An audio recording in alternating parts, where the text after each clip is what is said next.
Hello tout le monde! Je vous retrouve aujourd'hui dans une petite vidéo un petit peu spéciale. J'ai sorti mon plus beau matcha. J'espère que vous avez aussi votre boisson préférée. Et aujourd'hui, on va parler des bêtises que j'ai pu faire avec l'argent. Combien? Comment, pourquoi. J'avais envie d'amener un petit peu de transparence sur ce sujet, ce que je trouve encore un peu tabou, parce que si j'avais pu revenir quelques années en arrière, il y a des choses que j'aurais fait bien différemment. Donc voilà, cette vidéo elle est en collaboration avec le Crédit Agricole du Languedoc. Ils m'ont contacté pour vous parler justement d'accompagnement des jeunes dans leur rapport à l'argent. Quand ils m'ont proposé le sujet, c'est vrai que ça m'a fait réfléchir à la Léa d'il y a quelques années, genre quand j'avais 16-17 ans, ce que j'aurais dû savoir, ce que j'aurais pu faire autrement. Parce que c'est vrai que moi, personne m'avait vraiment expliqué comment gérer mon argent. J'ai fait tellement d'erreurs, tellement de trucs que je regrette avec le temps, et je me dis que avec un peu de recul, ça valait le coup de vous en parler. Pas pour vous faire la morale ni pour culpabiliser, je suis pas en mode faites comme ci, faites comme ça, pas du tout, mais plus pour vous partager mon vécu, mon expérience, mes galères, ce que j'aurais vraiment aimé qu'on me dise quand j'avais 16-17 ans,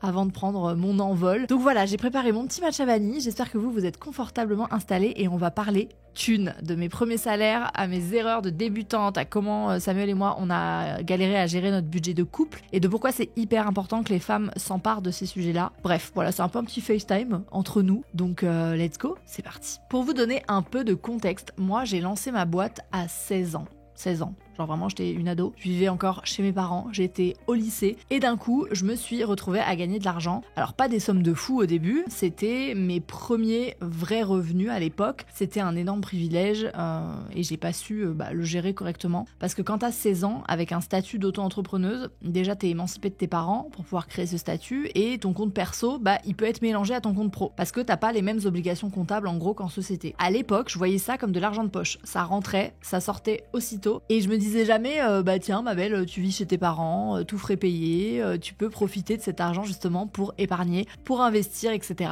Et à mes débuts, moi YouTube, je gagnais je crois autour de genre 600-800 euros par mois, et quand t'es adolescente c'est déjà énorme. J'aurais pu vraiment me constituer un futur bancaire. À l'époque j'étais complètement perdue, paumée, genre vraiment j'avais pas d'éducation financière, zéro. On m'avait jamais parlé de ça à la maison, pas à l'école non plus, et vraiment pour moi gérer son argent, comprendre comment ça marchait, un compte en banque, tout ça, c'était vraiment des trucs d'adultes, des trucs de vieux, des trucs genre d'adultes responsables. Les mecs en costume avec des rendez-vous à la banque qui durent 3 heures. Et moi je pensais juste, ok, je gagne de l'argent, je peux le dépenser. Donc très très mauvais calcul, parce que tout ce qui rentrait, je me disais ça peut ressortir, tout simplement. J'avais aucune notion de budget, aucune idée de combien il me restait vraiment, j'avais pas de stratégie, je regardais jamais mon compte en banque pour vous dire, jamais. D'ailleurs vous savez ce qui est fou, et ça j'ai un peu honte de vous le dire, mais c'est toujours le cas aujourd'hui, mais on aura l'occasion d'en reparler. En fait limite je pense que j'avais honte de pas comprendre, je posais pas de questions, j'osais pas aller voir quelqu'un pour dire excusez-moi mais en fait je comprends rien, est-ce que vous pouvez m'expliquer qu'est-ce que je peux faire de ces premiers revenus? Parce que dans ma tête c'était censé être évident, c'était censé être un truc que tout le monde savait faire naturellement, alors que spoiler,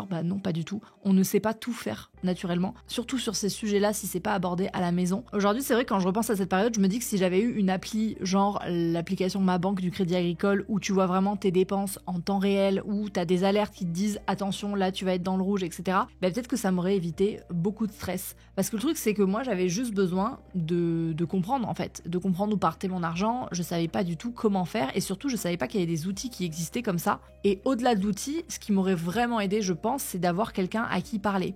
Quelqu'un qui s'y connaît, quelqu'un qui me dit ok, voilà comment tu peux t'organiser, voilà les réflexes à avoir, etc. Je sais pas vous, mais à ces âges-là, pour moi c'était des trucs qui étaient pas du tout dans notre quotidien, quoi. J'aurais aimé avoir un conseiller, quoi, avec un conseiller accessible, avec qui tu peux prendre rendez-vous, poser tes questions, sans flipper parce que t'es débutante et que t'y connais rien. Et c'est ce que j'ai aimé avec les engagements du Crédit Agricole quand ils sont venus me présenter toute leur campagne, c'est qu'on garde vraiment ce côté humain. Quand t'es jeune, il est hyper important, hyper précieux. T'as besoin de lier une relation de confiance, de poser tes questions, d'avoir un retour concret, pas en mode genre ChatGPT qui te dit tout et son contraire. Enfin voilà, t'as besoin d'avoir du concret proche de chez toi. Dans le Languedoc, il y a 160 agences, donc c'est pour vous dire à quel point le Crédit Agricole est présent. Vous pouvez lier cette relation que vous allez garder dans le futur. Et moi à l'époque, j'avais cette image du rendez-vous à la banque qui était hyper long, hyper compliqué. On te parle avec des mots que tu comprends pas, tu ressors, tu te sens plus bête que quand t'es arrivé. Et du coup, je repoussais, je continuais un peu à faire n'importe quoi jusqu'à ce que j'ai plus le choix en fait. J'aurais dû savoir que avoir ce contact privilégié dès le départ, c'était établir un lien qui allait pouvoir durer dans le temps et qui allait pouvoir m'aider à vulgariser aussi ce qui allait se passer par la suite. Parce que vous allez voir que j'ai eu quelques péripéties. Ça m'aurait fait gagner pas mal de temps et ça m'aurait fait surtout économiser quelques crises d'angoisse. Mais bon, un autre sujet, parce que le deuxième moment de ma vie où on a dû gérer l'argent, c'était quand on s'est retrouvé avec Samuel en couple très tôt. Parce que gérer l'argent à deux, c'est une autre paire de manches que gérer l'argent seul. Et je crois que c'est la deuxième fois de ma vie, après justement ces premières années où j'ai commencé à gagner de l'argent, où je me suis vraiment dit, ok, comment on va faire ? Comment on fait à deux pour pouvoir gérer ce budget-là ? Alors Samuel et moi, on est ensemble depuis hyper longtemps. C'est-à-dire qu'à 17 ans, ça faisait déjà 3 ans qu'on était en couple. Pour vous donner une petite idée. Voilà. On a commencé à vivre ensemble, on était très jeunes et forcément, au début, on n'avait pas du tout les mêmes revenus. Moi, déjà, je commençais un peu à gagner ma vie, j'avais ma propre boîte, etc. Lui, il était encore étudiant et on a dû vraiment apprendre à gérer sur le tas comment gérer ça, comment gérer cette situation. Et franchement, au début, on a vraiment galéré. Parce que déjà, je pense que on savait pas du tout comment organiser notre budget commun. Genre, vraiment, est-ce qu'on met tout en commun ? Est-ce qu'on fait 50-50 ? Enfin, on entend beaucoup de choses et je pense que c'est des questions qui sont encore très tabous parce qu'on a l'impression que si on parle d'argent, ça va forcément créer des conflits. On savait pas du tout est-ce qu'on devait faire un compte joint, qu'est-ce qui est juste, qu'est-ce qui est pas juste. Bref, on n'avait pas du tout d'idée à ce moment-là. Et puis, il y avait une espèce de gêne parce que moi, je gagnais de l'argent et que lui, non. Donc forcément, je payais plus de choses, mais on n'en parlait pas vraiment, c'était un peu flou, un peu bancal, ça créait parfois des tensions parce que Sam il culpabilisait et en même temps, moi de mon côté, j'étais hyper frustrée parce que j'allais pas réduire mon train de vie alors que clairement je pouvais, avec mon revenu de l'époque, vivre confortablement. Mais je voulais lui faire profiter aussi parce que ça me paraissait normal, lui il pouvait pas gagner d'argent à l'époque par rapport à moi qui travaillais. J'aurais vraiment aimé qu'à l'époque on nous dise voilà, il n'y a pas de bonne façon de faire, chaque couple fait comme il peut, comme il veut, en fonction de sa situation, qu'en fait le plus important c'est d'en parler déjà, la communication avant tout, d'être transparent, de se poser les bonnes questions ensemble. On aurait eu besoin, je pense, d'un accompagnement sur ce sujet à cette époque et vraiment un conseiller qui nous dit ok, là vous êtes jeune, vous avez des revenus qui sont différents, voilà les options qui existent, voilà ce qui s'offre à vous, voilà ce que font d'autres couples dans votre situation et qu'on puisse se projeter en fait. On avait besoin de structure, c'est clair, parce que quand t'es jeune et que t'as des vies si différentes, c'est vrai que c'est pas tout de suite évident. Je pense qu'on aurait eu besoin de quelqu'un qui nous aide à structurer, à anticiper un peu nos projets communs parce que on l'a appris vraiment tard, c'est-à-dire quand on a voulu acheter notre maison et qu'on s'est posé toutes ces questions quoi. Et pour tout vous dire, c'est au moment où on a eu le plus de moyens financiers, où on était le plus confortable dans nos vies financières d'adultes, qu'on a pris le temps de suivre notre budget à l'euro près. Je vous en avais parlé sur Insta notamment. Et je trouve que c'est un peu le comble quoi. C'est-à-dire que quand on n'avait pas d'argent, on était un peu dans le flou. Et quand on a commencé à en avoir, on s'est dit ok, là il faut qu'on gère ça sérieusement. Alors qu'on aurait dû le faire depuis le début. Aujourd'hui, par exemple, on fait pas du tout 50-50 parce que on s'adapte à nos revenus. On s'adapte aux revenus de chacun. Samuel il est étudiant, donc c'est normal que moi je paye plus. Et pour moi ça me paraît logique. Je sais que c'est pas du tout la norme parce que en vrai, y a beaucoup de couples hétéros qui ne font pas ça, qui font 50-50, peu importe qui gagne quoi. Et sur le papier, ça peut paraître juste, mais dans les faits, c'est complètement injuste. C'est-à-dire que typiquement, t'es une femme, t'es à mi-temps parce que tu t'occupes des enfants, t'as pris un congé maternité, t'as moins de salaire que monsieur, et résultat, lui, il contracte les prêts, c'est à son nom qu'est la voiture, c'est lui qui va investir, c'est lui qui va construire du patrimoine, et toi, tu te retrouves à payer les dépenses courantes, les courses, les trucs des enfants, les consommables, du quotidien, etc. Et ça, c'est un peu le piège énorme, parce que si demain vous vous séparez, lui, il a tout, et toi, rien. C'est-à-dire que lui, il a la maison, la voiture, les investissements, le patrimoine, et toi, t'as rien, parce que pendant des années, t'as payé le quotidien, pendant que lui, il construisait en gros l'avenir. Et le pire, c'est que dans la plupart des couples, on se rend pas compte de ça, parce qu'évidemment, on n'a pas envie de penser en pire quand tout va bien. On pense qu'en gros, en faisant moitié-moitié, c'est équitable. L'équité ne veut pas dire l'égalité, parce que quand t'as pas les mêmes revenus, faire moitié-moitié, c'est hyper déséquilibré par définition. Donc tout ça, c'est important d'en parler, parce qu'il y a trop de femmes qui se font avoir, sans même s'en rendre compte. Elles pensent qu'elles font leur part, qu'elles sont responsables et en fait elles se mettent un peu en danger financièrement. Donc c'est pour ça aussi que c'est important pour moi d'aborder ces sujets-là sous tous les angles. C'est vraiment de se poser la question aussi. Quand vous êtes en couple, vous commencez à construire des choses, parlez-en. Posez-vous les questions, qui paye quoi, qui investit dans quoi, à qui appartient quoi, et surtout, est-ce que c'est vraiment égalitaire, au-delà de l'équité en fait, en fonction de vos revenus respectifs, en fonction de vos situations, des choix que vous avez fait par rapport à votre vie de famille, etc. Voilà, l'égalité c'est pas juste faire moitié-moitié, c'est ça que j'ai envie de faire passer comme message, c'est surtout de faire en fonction des moyens de chacun, et ça c'est des trucs qu'on aurait dû vraiment nous expliquer plus tôt.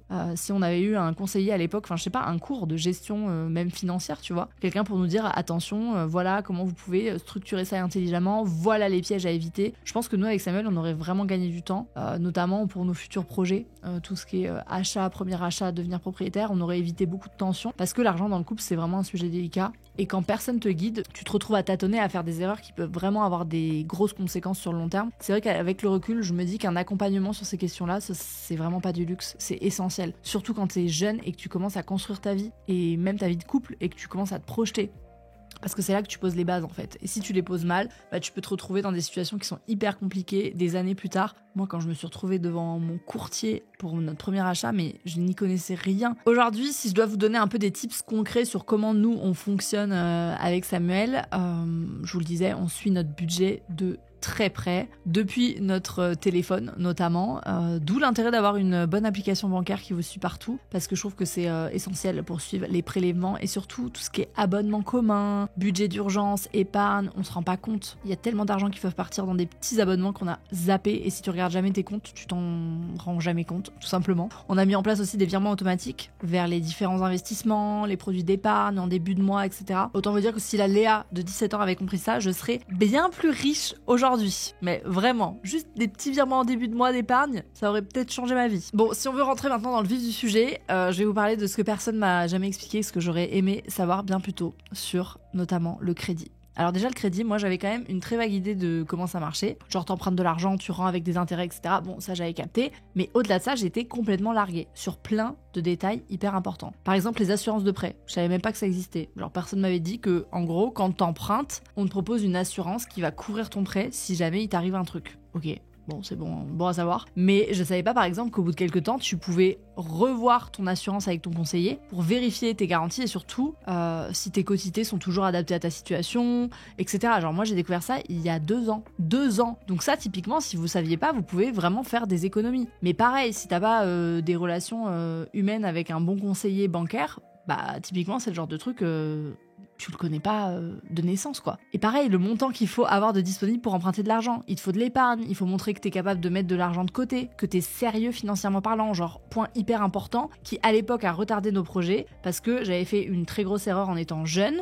Comme je vous l'ai dit, j'avais ouvert un compte en banque très jeune, mais en fait, je faisais pas attention à la tenue de mes comptes. Jamais, genre la Léa de 17 ans, elle se disait, tiens, il faut que je tienne mes comptes comme je voyais ma grand-mère faire avec ses tickets de carte bleue et tout. Mais en fait, j'aurais dû faire beaucoup plus attention parce que, quelle ne fut pas ma surprise quand le courtier à l'époque où on voulait acheter notre maison m'a demandé tous mes relevés de compte. Genre pas juste les 3 derniers mois, les 6 derniers mois, parfois même 1 an sur certains, notamment les professionnels, etc. Et il a regardé tout, c'est-à-dire comment je gérais mon argent au quotidien, si j'étais à découvert souvent, les prélèvements qui revenaient, si j'avais des frais bancaires, d'agio, etc. à répétition, si mes dépenses étaient cohérentes avec mes revenus, si j'allais pas genre au casino, si j'avais des trucs bizarres, genre des virements suspects, du jeu en ligne, etc. Bon, j'avoue, c'était pas du tout mon truc, heureusement. Mais genre, mes girls, faut le savoir, ils font vraiment attention à plein de petits détails. Donc les découvertes répétées, les frais bancaires, les crédits conso, etc. La stabilité de tes revenus, genre vraiment comment tu gères tes comptes, au-delà de combien tu gagnes, c'est vraiment comment tu gères ton budget, bah c'est hyper important. Et moi ça je savais pas, genre personne m'avait dit que des petites erreurs de gestion comme ça quand t'avais 18-20 ans,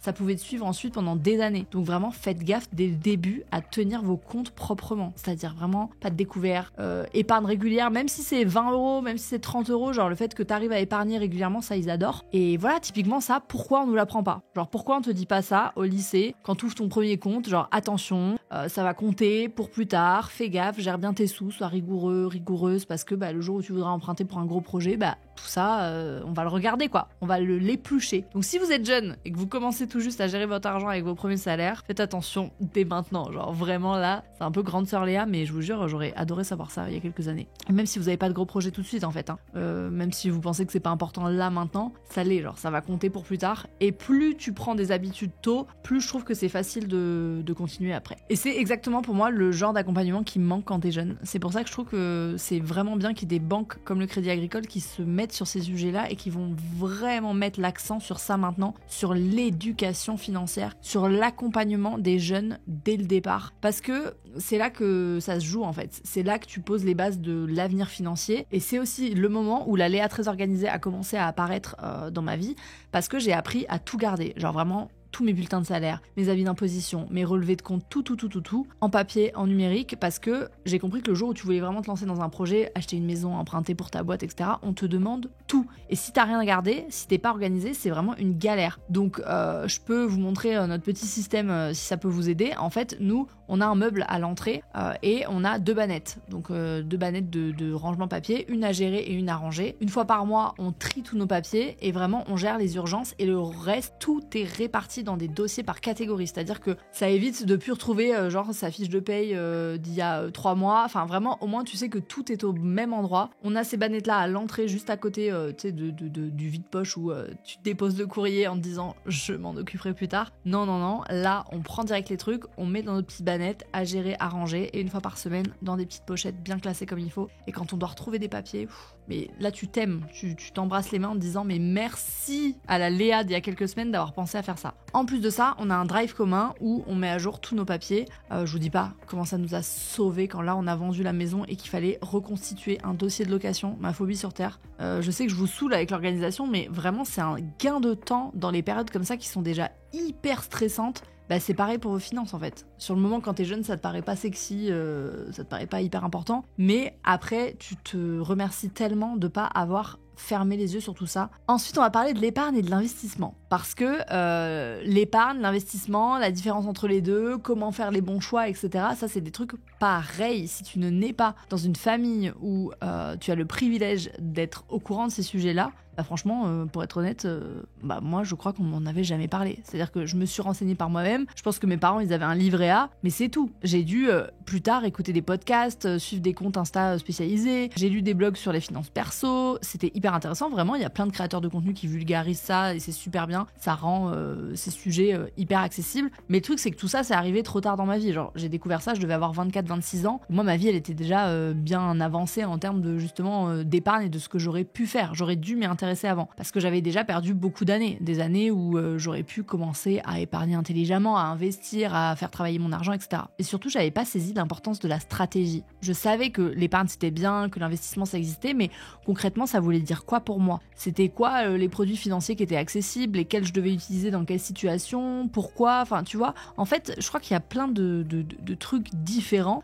J'ai appris évidemment qu'il y avait des PEA, des PER, des assurances vie, des cryptos, etc. J'entendais parler de tout ça, mais pour moi, c'était comme si c'était un monde à part auquel j'avais pas accès et j'arrivais pas à faire le tri. Donc je comprenais pas lesquels étaient pertinents pour moi, pour ma situation, pour mes projets. Je savais vaguement que genre le PEA c'était pour investir en bourse, mais est-ce que c'était pour moi? Est-ce que c'était trop risqué? Combien il fallait mettre dedans? À quel moment de ma vie c'était pertinent d'en ouvrir un? Etc. etc. En fait, beaucoup de questions sans réponse finalement. Le PER, pareil, j'entendais que c'était bien pour préparer ma retraite, qu'il y avait des avantages fiscaux, mais concrètement, est-ce que ça me concernait avec mon activité, avec mon statut particulier, avec ma société? Est-ce que c'était un truc pour plus tard? Enfin, voilà, l'assurance vie. Alors là, dites-moi que j'étais pas la seule, s'il vous plaît. L'assurance vie, moi j'étais persuadée que c'était l'étape d'après, genre en mode, j'ai acheté ma maison, je suis mariée, j'ai mes gosses, blablabla, genre ça y est, mes gosses sont grands, limite je suis à la retraite, j'attends 50 ans, assurance vie. Voilà, c'est pour quand je vais mourir en gros. En gros, pour moi, l'assurance vie, c'était égal à retraite et mort. Mais alors que pas du tout. Je savais absolument pas que c'était un placement qui était quand même hyper intéressant dès le départ, parce que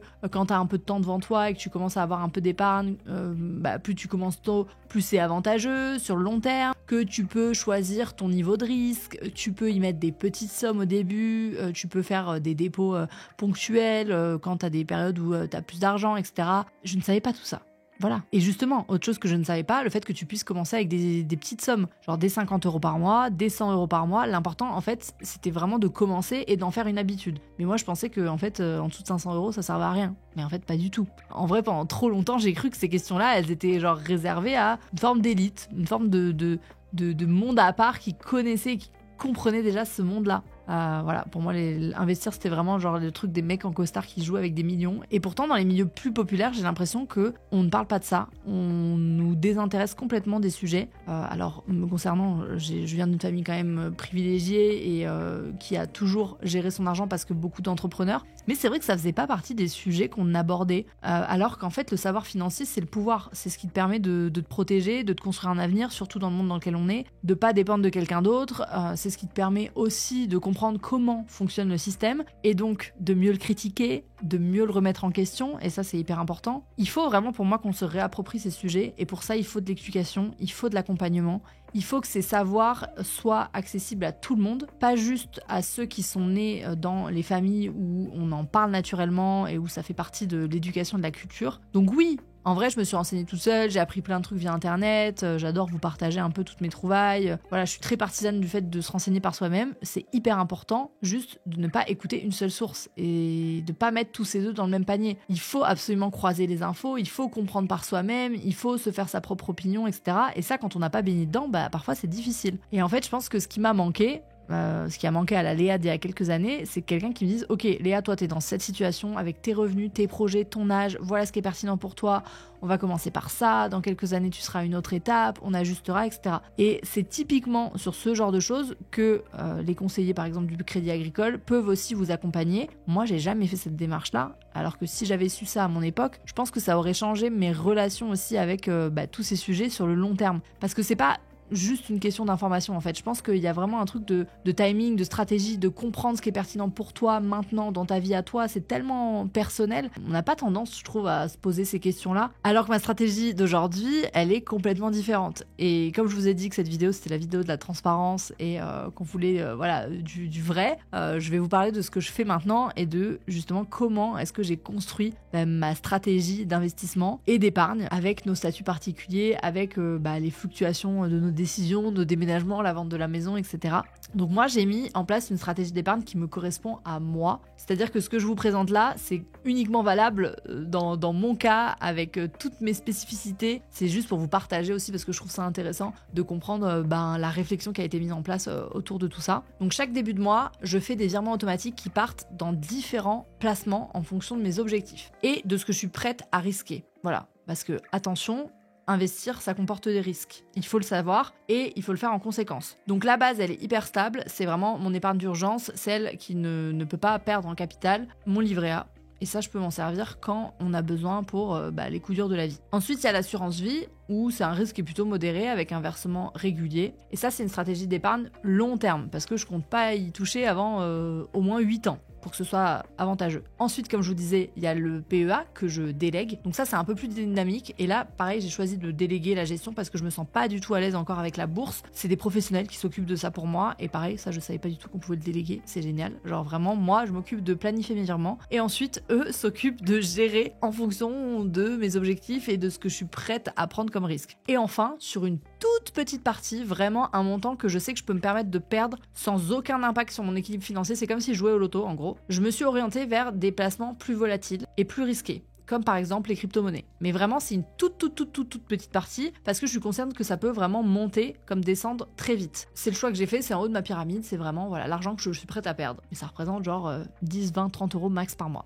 Attention, je suis pas en train de vous dire de faire pareil. Vraiment, chacun a sa situation, ses projets, sa tolérance au risque, etc. Ce qui marche pour moi ne marchera pas forcément pour vous. C'est exactement pour ça que c'est important de se faire accompagner par un professionnel qui va vous aider à construire justement votre stratégie, adaptée à votre profil dès le début. Voilà, là c'est pas un tuto make-up, genre vraiment on a besoin d'une aide professionnelle. J'avais envie quand même de faire un petit mot sur un sujet qui, vous le savez, me tient particulièrement à cœur, l'éducation financière des femmes. Parce que j'accompagne les meufs au quotidien et que statistiquement, les femmes, on est moins présentes dans les milieux financiers. C'est aussi pour ça que j'ai accepté de collaborer avec le Crédit Agricole sur cette vidéo, c'est parce que on nous apprend moins ces sujets-là, on voit moins de femmes dans l'écosystème financier et on nous encourage moins à nous y intéresser. Et ça, c'est un vrai problème, parce que le savoir, c'est le pouvoir, vraiment, j'en suis persuadée. Et quand tu comprends comment fonctionne l'argent, tu peux construire aussi ton indépendance financière. Tu peux prendre des décisions en confiance, tu peux choisir de te protéger, et à l'inverse, quand tu délègues totalement la gestion de ton argent à ton mec, ou que tu t'y intéresses pas parce que tu te dis, de toute façon, c'est pas mon truc, tu peux aussi te mettre en danger. Parce qu'un jour, en fait, si tu te retrouves seul, si un jour tu dois prendre des décisions financières importantes, tu sauras pas par où commencer. Moi, j'ai de la chance, j'ai monté ma boîte très jeune, donc j'ai été forcée de m'intéresser à ces questions-là. D'ailleurs, je l'ai fait d'abord pour le pro avant de le faire pour le perso. C'est ce que je vous disais, j'aurais aimé savoir tout ça plus tôt. Mais même moi, j'ai vraiment galéré. Alors imaginez des filles qui n'ont jamais été confrontées à ça, qui n'ont jamais eu l'occasion d'apprendre, qui sont pas nées dans des familles où on parlait de ces sujets-là. C'est hyper important d'éduquer sur ces sujets. Parce que au-delà de comprendre les mécanismes financiers, c'est aussi avoir conscience des inégalités qui sont systémiques. Comprendre pourquoi les femmes, elles ont moins d'épargne que les hommes en moyenne. Pourquoi il y a une inégalité salariale. Pourquoi on se retrouve plus souvent en galère financière après une séparation, après un congé mat, après un passage à temps partiel, etc. Tout ça, c'est pas genre juste de la malchance, c'est structurel. C'est nos sociétés qui sont quand même très patriarcales. Et pour lutter contre ça, il faut déjà comprendre comment ça marche. Donc les girls, vraiment, ne lâchez pas ces sujets-là. Intéressez-vous, posez des questions, allez voir des conseillers, lisez des articles, des podcasts, des vidéos, etc. Reprenez le pouvoir sur votre argent. Je vous mettrai évidemment plein de références en description parce qu'il y a des meufs qui font un travail de ouf sur ce sujet. Et si vous comprenez pas un truc, ne restez pas dans le flou. Genre vraiment, c'est pas un sujet de mec, c'est pas un sujet tabou, c'est un sujet qui est important et vous avez le droit d'avoir toutes les clés pour comprendre. Voilà, j'arrive à la fin de cette vidéo. Je sais qu'elle est un peu longue, mais j'avais vraiment envie de prendre le temps de vous partager tout ça sur un format un peu plus posé. Si je devais résumer un peu en quelques mots ce que j'aurais aimé qu'on me dise à 17 ans, ce serait ça. L'argent, c'est pas un sujet tabou. C'est pas un sujet de vieux, c'est pas un sujet réservé qu'aux hommes, c'est un sujet qui est important, qui concerne tout le monde et sur lequel tu as le droit de poser des questions. Vous avez le droit de poser des questions, c'est hyper important. Vous avez le droit de ne pas savoir, vous avez le droit d'apprendre, vous avez le droit d'être accompagné. Et si j'avais eu accès à ce genre d'accompagnement plus jeune, avec des outils hyper simples, comme je vous en parlais tout à l'heure, l'application Ma Banque du Crédit Agricole pour suivre les dépenses en temps réel, gérer les virements, recevoir les alertes, avoir quelqu'un de disponible aussi en agence, humainement, pour répondre à mes questions, etc., sans me juger, hyper important. Je pense que j'aurais gagné tellement de temps et tellement de sérénité aussi et de confiance sur ma capacité à construire des choses sur la durée. Je suis contente de voir que certaines banques prennent vraiment de l'avance sur ces sujets-là et qu'elles comprennent l'importance d'éduquer et d'informer les jeunes qui ont besoin d'outils qui soient accessibles, qui ont besoin de vrais échanges humains. Et c'est exactement ce que reflète le Crédit Agricole. J'aime bien leur campagne parce que en gros l'idée c'est 140 ans d'avance, être là pour les jeunes au bon moment avec les bons outils, les bons conseillers, etc. C'est quand même une banque qui est historique, donc je trouve ça bien qu'ils s'adressent à cette population-là. Moi j'aurais adoré avoir ça et je pense sincèrement que ça peut faire une vraie différence pour vous. Donc voilà, n'hésitez pas à vous renseigner, à prendre rendez-vous, à poser vos questions et c'est hyper important de ne pas rester dans le flou, de comprendre pour reprendre le pouvoir sur toutes ces questions. On mérite. Merci au Crédit Agricole du Languedoc pour sa confiance. Si jamais vous souhaitez en savoir plus sur leur accompagnement pour les jeunes, je vous mets tout en description de la vidéo, toutes les infos, etc. N'hésitez pas à aller checker vraiment. Et merci d'avoir regardé cette vidéo jusqu'au bout. J'espère qu'elle vous aura fait réfléchir peut-être, aidé. Peut-être que vous aurez envie de l'envoyer à votre nièce, à votre neveu, à votre cousin. Dites-moi en commentaire si vous aussi vous avez galéré avec ces questions, si vous avez des conseils à partager, etc. Je serai ravie de vous lire. Et surtout, prenez bien soin de vous et à très vite. Ciao, ciao.